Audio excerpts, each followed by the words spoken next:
Alright, good evening folks, it's Enforcer Matt, and welcome back to another Short War video, and today we have very big news coming out of both Latvia and also Romania, which are two NATO countries. We're learning that Russian drones have struck both of those countries in just the last 24 hours, and right now the details around these strikes are a little bit murky. It could be simply an accident, or it could be intentional attacks to probe the defenses of these NATO countries, but right now we have all the details on that are available, and we'll get into that in just a moment. But we're also hearing of major attacks happening on Belgrade inside of mainland Russia by the Ukrainian forces, resulting in significant damage to Russian fuel storage. So with that, we're jumping into our first article of the day, which goes to Visegrad 24. And in this article right here, we can see that this is the first one we're going to address. It's the attack on Romania by a Russian attack drone. It violated their airspace in the last 24 hours, and Romanian fighter jets were scrambled, but the drone took a turn toward the Black Sea after just 75 kilometers and then left Romania's airspace. Now, that is an interesting piece of news right there, and also we do have some contradictory information in our next post, which we'll get into in just a moment.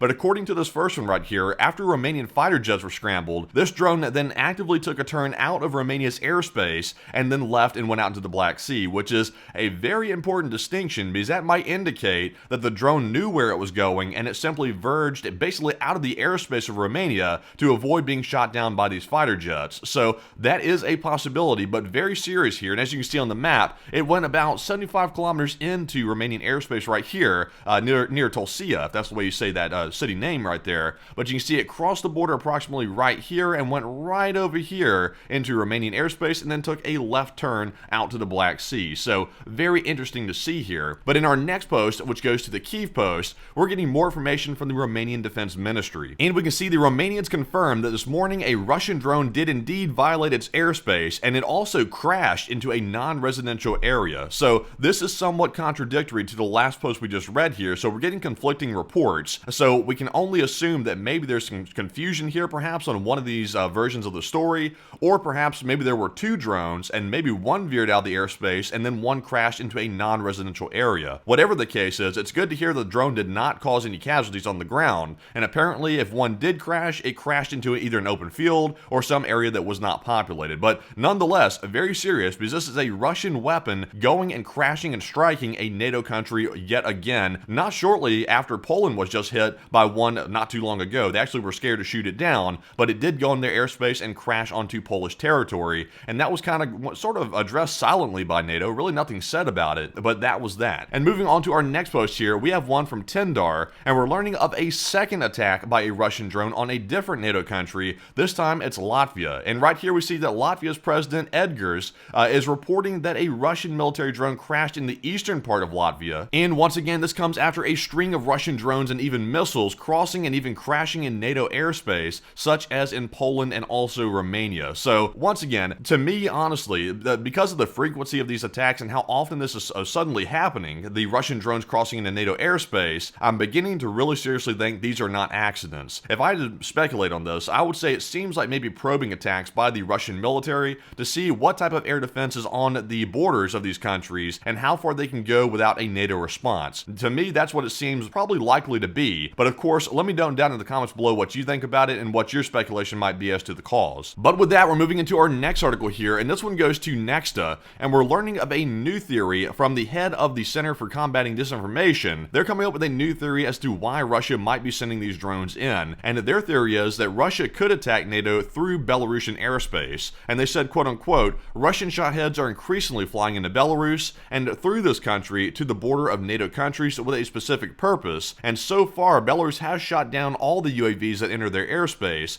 but if Russian UAVs fly into NATO airspace through Belarus, there will be questions for Minsk, said Andrei Kolovenko, who is apparently the head of the Center for Combating Disinformation. So that's actually not a bad theory whatsoever. I'm not sure if Lukashenko is going to actually allow this to happen, but it is possible. And ultimately, it would come down to whether or not Putin had enough leverage over Lukashenko to basically force him to allow Russia to use their airspace to attack NATO countries. Nonetheless, that would really not change the equation very much because it would still be a Russian drone hitting NATO, and that would probably be perceived as NATO by a direct attack by Russia. And just because the drone crossed through Belarusian airspace, that would not mean that Belarus was responsible for the attack necessarily, but they could be complicit in it, but they wouldn't be the direct combatant, such as Russia sending the drone. So whatever the case is, we're seeing a lot of theories floating around about why Russia is attacking NATO NATO countries with these drones, and it appears to be that a lot of people are starting to think this is not accidental, which is actually pretty logical to think. But moving into our next post here, this one's going to go to null reports. And we're starting to get word that Lithuania has now blocked a bridge to Russia's Kaliningrad region with dragon's teeth, which are anti-tank obstacles, and the Ministry of Defense stated that this is a precautionary measure to ensure more effective defense and emphasizing the importance of being prepared for any potential threats. So really not a bad idea whatsoever to put up these dragon's teeth to prevent Russia from crossing this bridge right here. But I will say I'm not really sure what prompted this at this exact point right here. We do know that Russia is obviously hostile, so that's a clear reason right there. But I'm not sure what the short-term reason was for doing this, because something triggered Lithuania to go ahead and pull this maneuver off, but I'm not really sure. But right here you can see the extent of the dragon's teeth on the border of this crossing right here. And also you can see some more right here on appears to be like maybe a riverbank or something like that. And then of course there's that stupid Z on a building over there on the Russian side, I assume. And here is the Lithuanian official out here discussing the deployment of the dragon's teeth. So we can see here that Lithuania is taking steps to basically secure its border from Russian attacks. But with that, we're moving into our next article here, which goes to Nexta, and we're getting also footage of Belgrade being shelled by the Ukrainians. And this, of course, is a Russian city. The city of Belgrade's been getting slammed for quite some many months now. And let's take a look at the footage and see the extent of the strikes. And as we can see here, here's some smoke rising up from the ground where a strike just occurred. And also there is a big fire starting right down there on the ground for whatever this target was that was hit. It's now combusted and it is burning in a big way. You can see some smoke coming off of it right there, some black smoke and white smoke. And it's being a very, very big attack right here on Belgrade once again. And that's just a glimpse of some of the attacks, because in our next post here, which goes to Anton Gerashenko, we're learning of another drone attack on a fuel storage site also in Belgrade. And also the locals report that the railway tanks are now on fire. So this time we have a railroad on fire actually, and we have some tanks here which are burning with Russian fuel. So let's take a look at this video.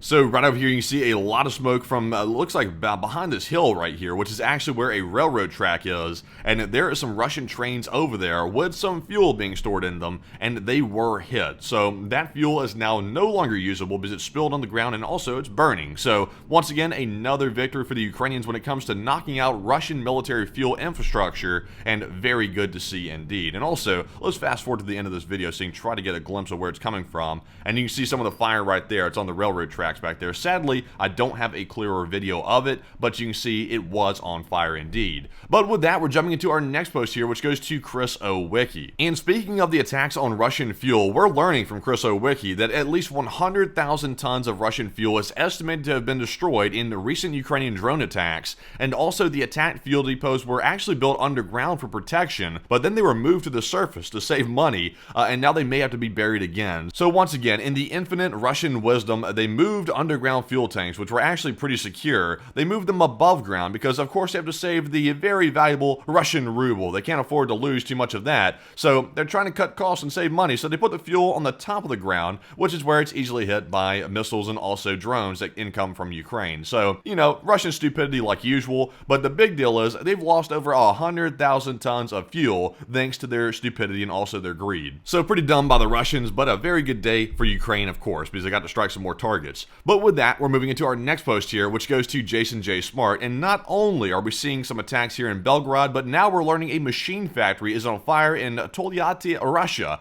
and the plant produced Russian war goods. So let's take a look at this very short video and see the damage.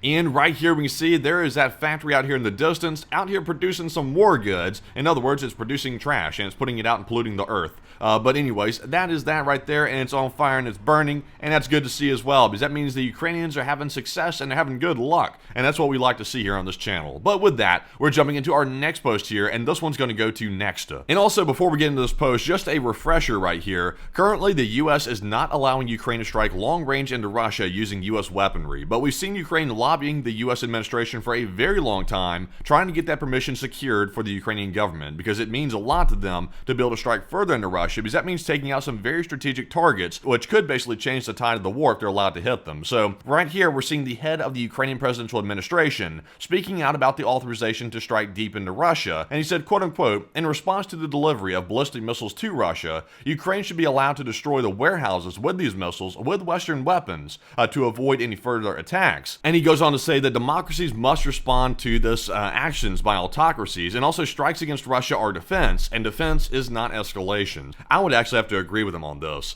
Currently, there is a war going on, like I said, and the West is very worried about escalating things. You can't get more escalated than a war, and that's currently where Ukraine's at right now. They're fighting for their survival, and the West is being a little bit finicky about letting them strike very strategic targets, which could change the tide of the war for Ukraine in their favor. So they need to lift this, in my opinion. If you agree with me, let me know down in the comments below, but I think they should lift this immediately and let Ukraine do what they need to do to win this war. But with that, we're jumping into our next article here, and this one also goes to Nexta. And also remember, a question that always floats around about this war is whether or not Putin would actually be crazy enough to use tactical nuclear weapons on Ukraine or even mainland Russian soil to prevent a Ukrainian advance. And that's always been a very big question. There's been a lot of people saying, no, there's no way in hell that Putin would ever use a nuke, because that would mean the end of Russia. And that could be the case, but right here, we're learning from the CIA chief that the risk of Russian nuclear use in Ukraine was real. And he said, quote unquote, there was a point in the fall of 2022 when I thought there was a real risk of potential use of tactical nuclear weapons, said the CIA director William Burns. And he also added that the US president sent him to speak with the Russian counterpart, Sergei, in late 2022 to clarify his consequences of such escalation. So one thing this does prove, this is coming from the CIA chief, by the way, William Burns.